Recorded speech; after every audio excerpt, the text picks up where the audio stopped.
सवेरा होते ही सूर्य का प्रकाश पूरी दुनिया को जगमगा देता है और इंसानों की दिनचर्या को आसान बना देता है। यही उजाला रोशनदानों के जरिए दिन के समय काफी हद तक घरों के अंदर रोशनी की जरूरत को भी पूरा करता रहा। लेकिन वक्त के साथ भवनों की बदली बनावट, घनी आबादी, मल्टी स्टोरी बिल्डिंग्स, बेसमेंट्स के चलते इन स्थानों को प्रकाश के लिए भी 24 घंटे बिजली की जरूरत पड़ने लगी। बिजली के इसी बोझ को कम करने के लिए अब पुराने रोशनदान की तर्ज पर डे लाइट हार्वेस्टिंग के रूप में ज्यादा दक्ष और सटीक तकनीक को सामने लाया गया है।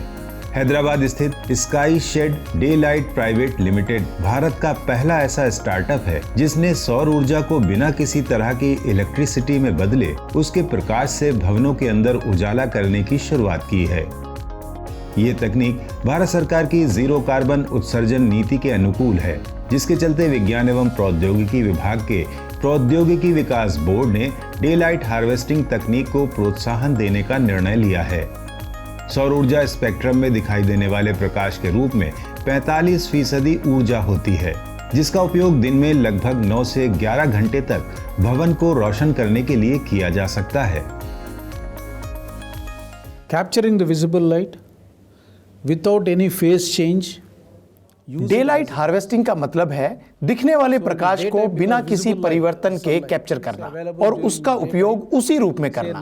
तो एक दिन में सूर्य का प्रकाश दिन के समय 9 से 10 घंटे तक उपलब्ध होता है। तो इससे 9 से 10 घंटे के समय में हम इस प्रकाश का उपयोग इमारतों को रोशन करने में कर सकते हैं। तो ये अपने आप में एक बड़ा ऊर्जा संरक्षण उपाय है तथा और भी अच्छी बात यह है कि ये भवनों में रहने वालों के स्वास्थ्य को बढ़ाता है, क्योंकि दिन की रोशनी में काम करने वाले ज्यादा उत्पादक होते हैं, उनका मस्तिष्क ज्यादा सक्रिय होता है, आंखें बेहतर देख पाती है और यह हमारा मूल सिद्धांत है कि दिन की रोशनी की ऊर्जा को बगैर बदले उसे किसी और रूप में परिवर्तित किए बगैर उसका उपयोग किया जाए। इसी सोच से ये कॉन्सेप्ट बना और इसी पर आधारित हमने प्रोडक्ट और सिस्टम बनाए। But the basic principle is that day light harvesting तकनीक के क्षेत्र में स्काई शेड भारत में अग्रणी कंपनी है और 2014 से इस क्षेत्र में काम कर रही है।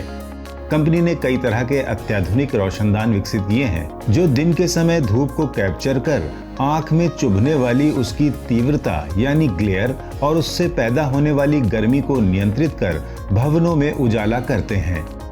इसमें एक है लाइट पाइप, जिसे छत से चिमनी की तरह लगाया जा सकता है। पाइप के बाहरी हिस्से पर कुशल लाइट कलेक्टर लगाया गया है और पाइप के अंदर उच्च स्तर के रिफ्लेक्टर्स हैं, जिनके द्वारा प्रकाश बाउंस होने से उसका ग्लेयर कम हो जाता है और नियंत्रित प्रकाश पाइप के अंदरूनी सिरे पर लगे लाइट डिफ्यूजर तक पहुंचता है।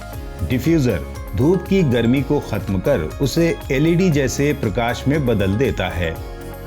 इसी आधार पर स्काई शेड ने दीवार के जरिए प्रकाश पहुंचाने वाले और बड़े दफ्तरों और फैक्ट्रियों आदि को प्रकाशमय करने वाले अलग अलग उपकरणों को डिजाइन किया है, जो सूर्य के प्रकाश को अन्य ऊर्जा में कन्वर्ट किए बगैर सीधा इस्तेमाल करते हैं। इस तकनीक ने बेसमेंट जैसी जगहों को बिना इलेक्ट्रिसिटी उज्जवल बनाने की आसानी पैदा की है। यह तकनीक विद्युत खपत को 70 से 80% तक कम कर सकती है। डीएसटी टीडीबी 24 घंटे बेसमेंट में प्रकाश व्यवस्था करने वाले उपकरण विकसित करने के लिए कंपनी को 5 करोड़ का लोन देगा। Technology development board is a part of the प्रौद्योगिकी विकास बोर्ड विज्ञान और प्रौद्योगिकी विभाग का एक हिस्सा है। चूंकि हमने बहुत सारी तकनीक विकसित की है, इसलिए हमने प्रौद्योगिकी विकास बोर्ड से संपर्क किया।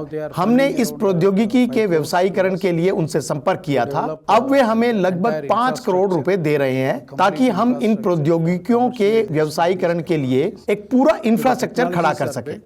टेक्नोलॉजी बन चुकी है, बस हम इन्हें बाजार में ले आएंगे और इसी में प्रौद्योगिकी विकास बोर्ड हमें मदद कर रहा है। भारतीय स्टार्टअप द्वारा विकसित इस स्वदेशी तकनीक में चूंकि किसी तरह का ऊर्जा परिवर्तन या ऊर्जा का भंडारण नहीं करना पड़ता, इसके चलते ये तुलनात्मक रूप से बहुत किफायती, अनुकूलित और व्यावहारिक तकनीक है। स्काई शेड ने अब तक कई तरह के सरकारी और सार्वजनिक क्षेत्र के उद्यमों, भारतीय हवाई अड्डा प्राधिकरण चेन्नई, तेलंगाना सचिवालय, नई दिल्ली में प्रधानमंत्री कार्यालय, NTPC, महिंद्रा और टाटा मोटर्स कई मंदिर और मस्जिदों जैसे धार्मिक स्थलों में डे लाइट हार्वेस्टिंग तकनीक को लगाया है। विज्ञान एवं प्रौद्योगिकी विभाग की मदद से बहुत जल्द इस तकनीक को सार्वजनिक रूप से उपयोग के लिए बाजार में लाया जाएगा।